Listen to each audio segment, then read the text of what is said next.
shit. Ano?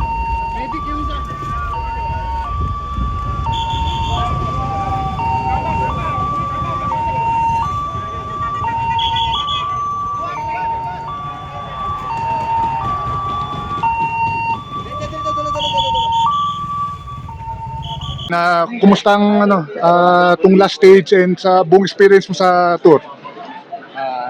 Ayos naman po ang experience ko po. Napagandang experience po. Ito para sa akin. Dahil sa ganitong edad nakapaglaro na po ako sa ganitong tour. Ilan taon ka na? 18 po. 18 ka pa lang.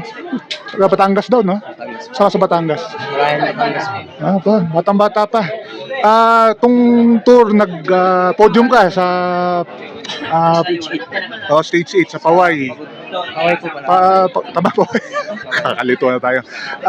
Marvin, itong tour, maraming nakalala sa'yo dahil yun nga, tinapos mo yung besang, sinimatay ka, tapos bigyan ka pa award for do or die. Gano'n ka, ano sa'yo yun?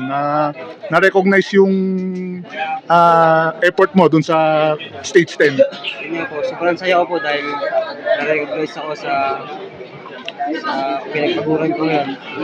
Dahil hindi naman talaga biro yung lutang isang pas. First time mo doon?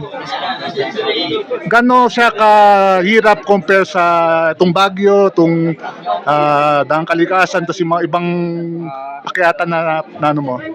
Sa napuntahan ko mga kayatan siya na po yung pinakamahirap na napuntahan ko. Oo.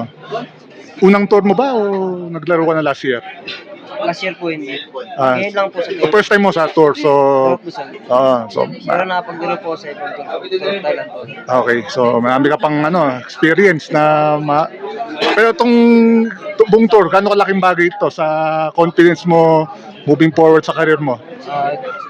Malaking experience po ito sa akin dahil para ma-develop din po yung sarili. Okay.